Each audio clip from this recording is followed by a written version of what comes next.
lagi bijaksana, sahabat-sahabat seperjuangan, rakan-rakan kualifikasional Tengku Ampuan Afzan. Alhamdulillahirrabbilalamin. Segala syukur dipanjatkan ke Allah, kehadrat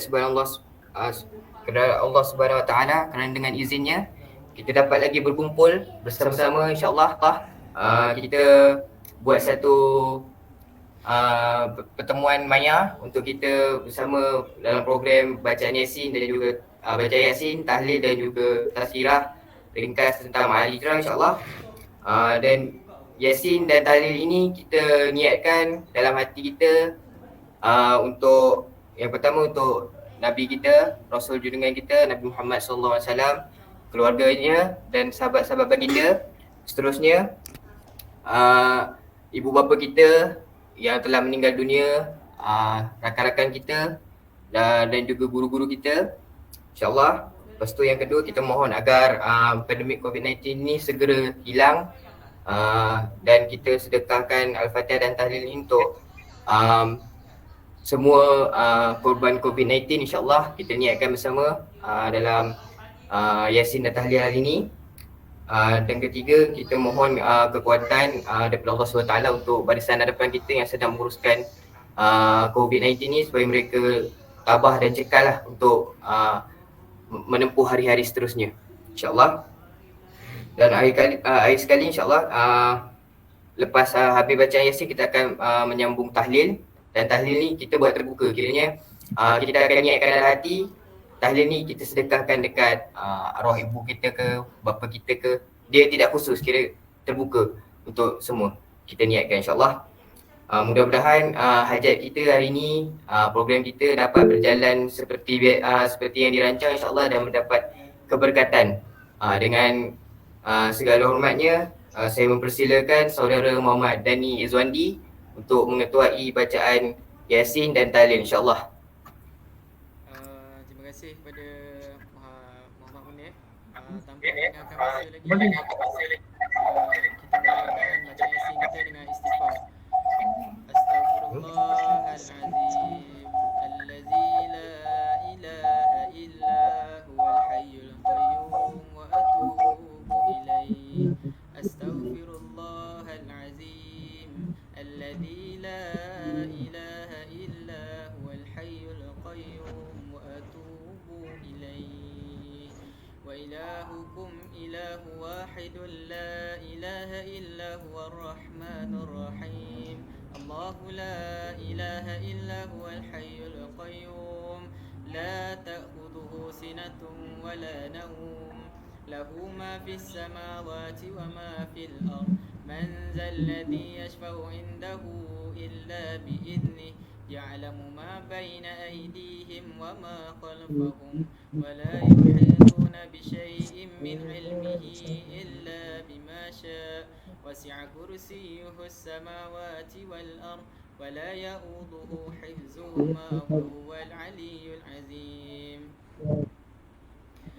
اللهم صل على سيدنا محمد وعلى آل سيدنا محمد. اللهم صل على سيدنا محمد وعلى آل سيدنا محمد. اللهم صل على سيدنا محمد وعلى آل سيدنا محمد. اللهم صل على سيدنا محمد وعلى آل سيدنا محمد. اللهم صل على سيدنا محمد وعلى آل سيدنا محمد. اللهم صل على سيدنا محمد وعلى آل سيدنا محمد. اللهم صل على سيدنا محمد وعلى آل سيدنا محمد. اللهم صل على سيدنا محمد وعلى آل سيدنا محمد. اللهم صل على سيدنا محمد وعلى آل سيدنا محمد. اللهم صل على سيدنا محمد وعلى آل سيدنا محمد. اللهم صل على سيدنا محمد وعلى آل سيدنا محمد. الفاتحة. أعوذ بالله من الشيطان الرجيم. بسم الله الرحمن الرحيم. الحمد لله رب العالمين الرحمن الرحيم مالك يوم الدين إياك نعبد وإياك نستعين اهدنا الصراط المستقيم صراط الذين أنعمت عليهم غير المغضوب عليهم ولا الضالين. أعوذ بالله من الشيطان الرجيم. بسم الله الرحمن الرحيم. ياسين والقرآن الحكيم إنك لمن المرسلين على صراط مستقيم تنزيل العزيز الرحيم لتنذر قوما ما أنذر آباؤهم فهم غافلون لقد حق القول على أكثرهم فهم لا يؤمنون إنا جعلنا في أعناقهم أغلالا فهي إلى الأذقان فهم مقمحون وجعلنا من بين أيديهم سدا ومن خلفهم سدا فأغشيناهم فهم لا يبصرون وسواء عليهم أأنذرتهم أم لم تنذرهم لا يؤمنون إنما تنذر من اتبع الذكر وخشي الرحمن بالغيب فبشره بمغفرة وأجر كريم إنا نحن نحيي الموتى ونكتب ما قدموا وآثارهم وكل شيء أحصيناه في إمام مبين واضرب لهم مثلا أصحاب القرية إذ جاءها المرسلون إذ أرسلنا إليهم اثنين فكذبوهما فعززنا بثالث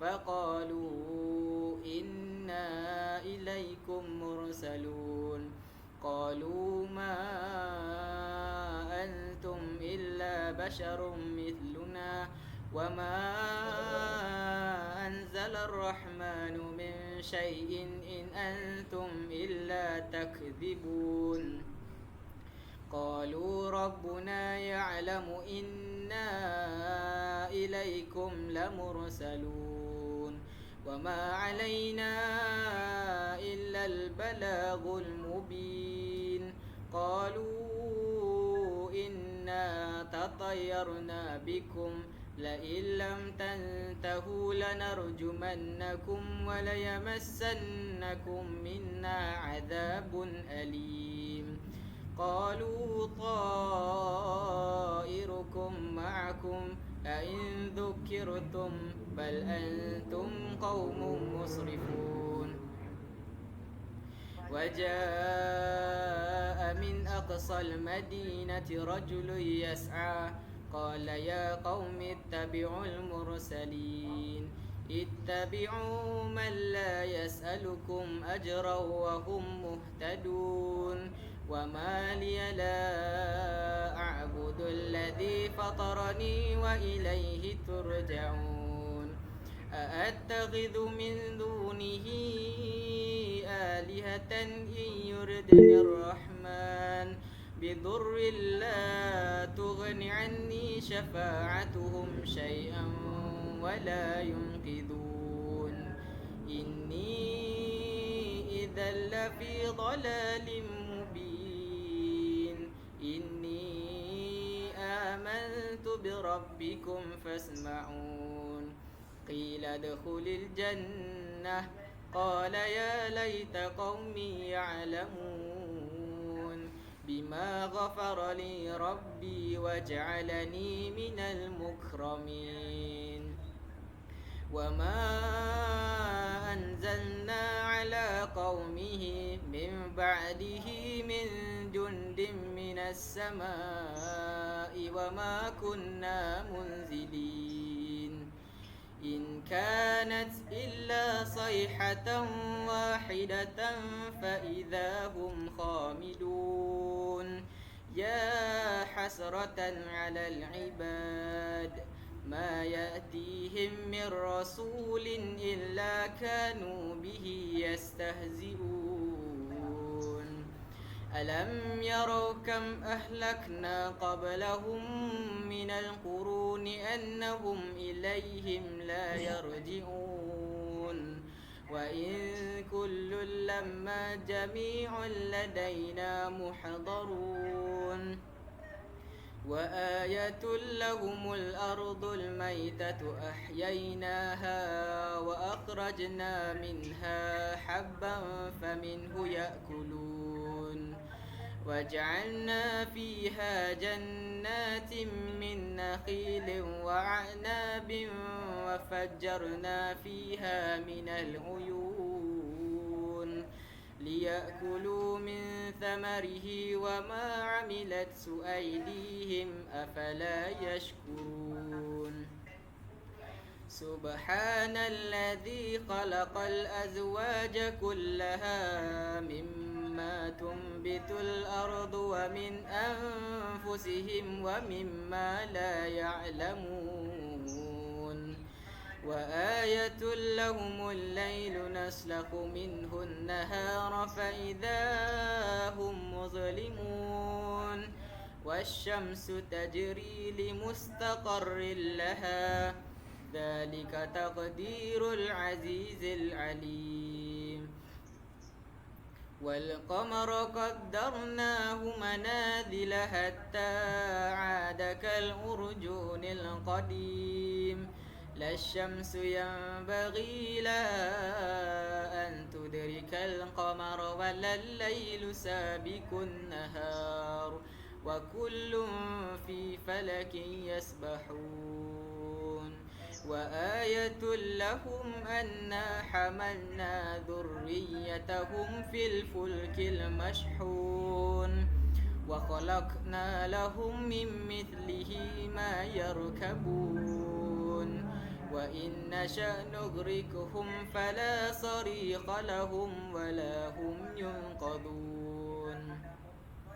إلا رحمة منا ومتاعا إلى حين وإذا قيل لهم اتقوا ما بين أيديكم وما خلفكم لعلكم ترحمون وما تأتيهم من آية من آيات ربهم إلا كانوا عنها معرضين وإذا قيل لهم أنفقوا مما رزقكم الله قال الذين كفروا للذين آمنوا أنطعم من لو يشاء الله أطعمه إن أنتم إلا في ضلال مبين ويقولون متى هذا الوعد إن كنتم صادقين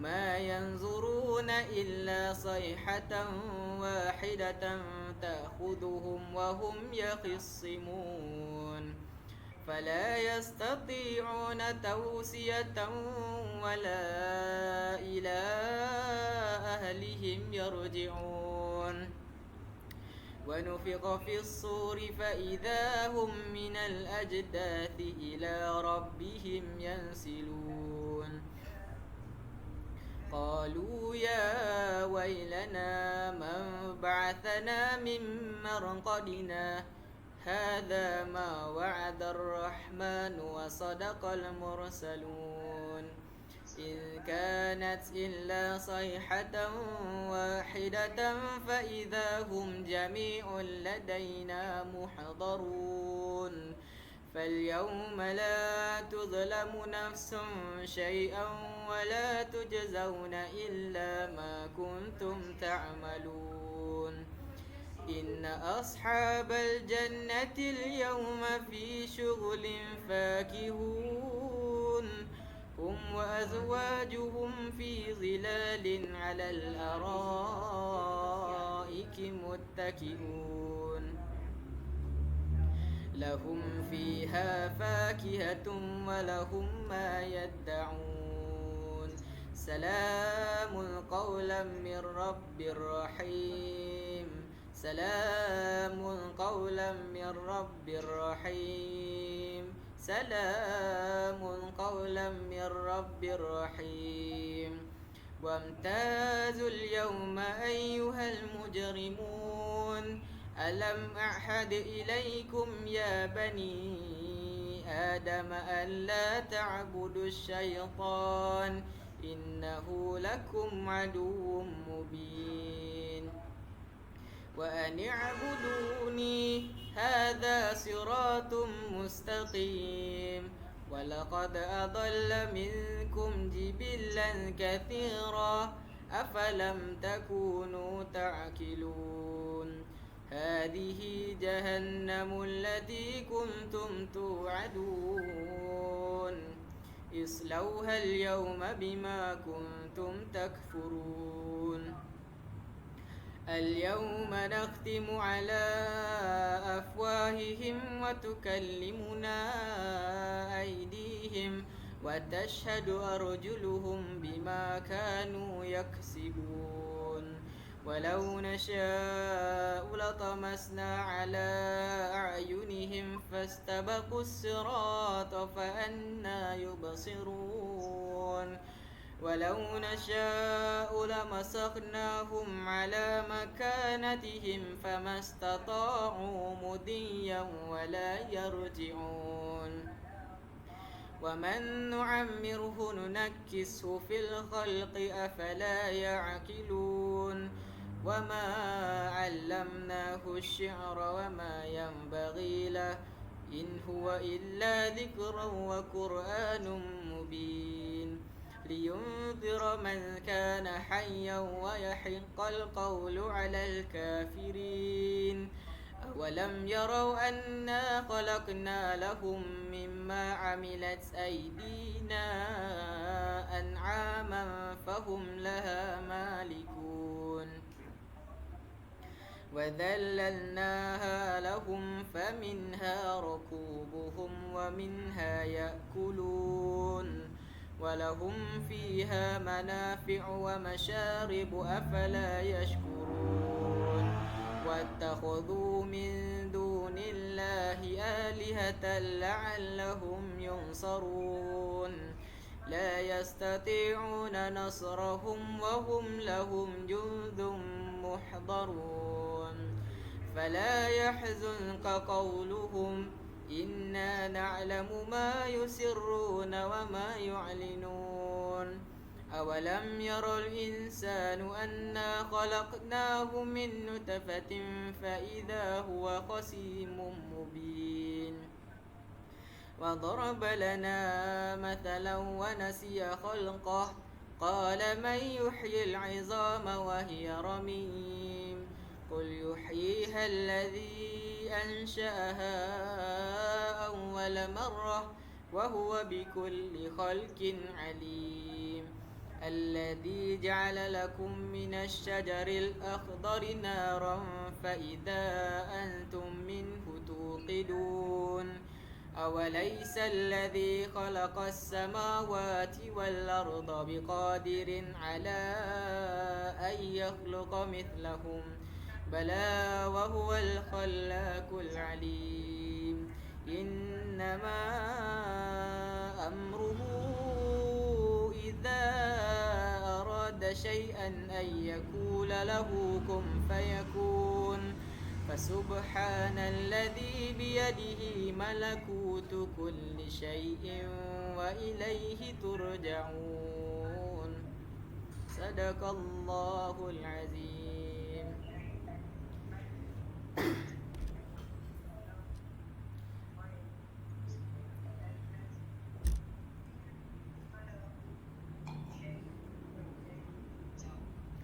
إلى حضرة النبي صلى الله عليه وسلم وآله وصحبه شيء لله لهم الفاتحة. أعوذ بالله من الشيطان الرجيم. بسم الله الرحمن الرحيم.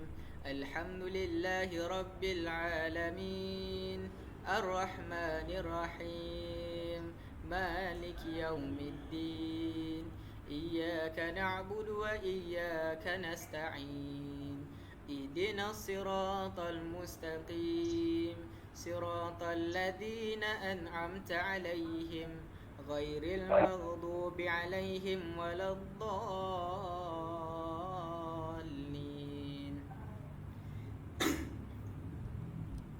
بسم الله الرحمن الرحيم قل هو الله أحد الله الصمد لم يلد ولم يولد ولم يكن له كفوا أحد.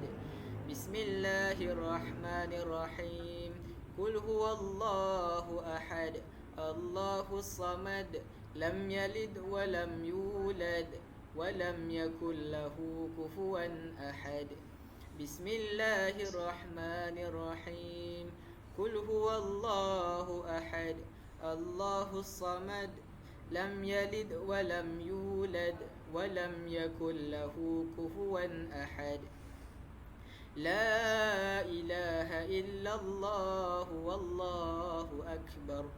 بسم الله الرحمن الرحيم قل أعوذ برب الفلق من شر ما خلق ومن شر غاسق إذا وقب ومن شر النفاثات في العقد ومن شر حاسد إذا حسد.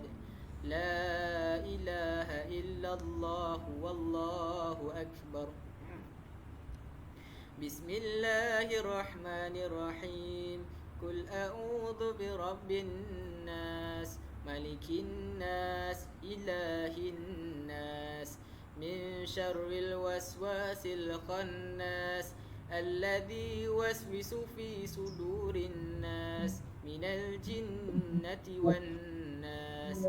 لا إله إلا الله والله أكبر. بسم الله الرحمن الرحيم الحمد لله رب العالمين الرحمن الرحيم مالك يوم الدين إياك نعبد وإياك نستعين اهدنا الصراط المستقيم صراط الذين أنعمت عليهم غير المغضوب عليهم ولا الضالين.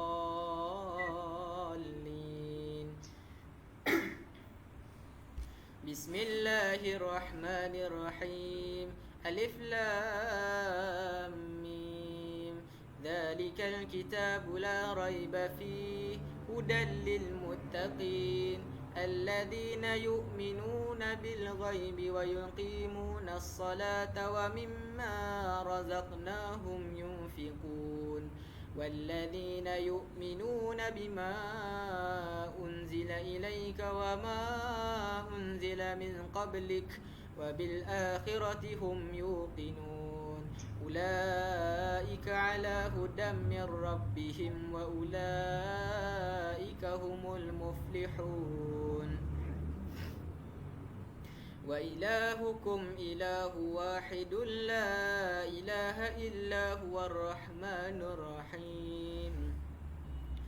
الله لا إله إلا هو الحي القيوم لا تأخذه سنة ولا نوم له ما في السماوات وما في الأرض من ذا الذي يشفع عنده إلا بإذنه يعلم ما بين أيديهم وما خلفهم ولا يحيطون بشيء من علمه إلا بما شاء وسع كرسيه السماوات والأرض ولا يؤوده حفظهما وهو العلي العظيم. لله ما في السماوات وما في الأرض وإن تبدوا ما في أنفسكم أو تخفوا يحاسبكم به الله فيغفر لمن يشاء ويعذب من يشاء والله على كل شيء قدير. آمن الرسول بما أنزل إليه من ربه والمؤمنون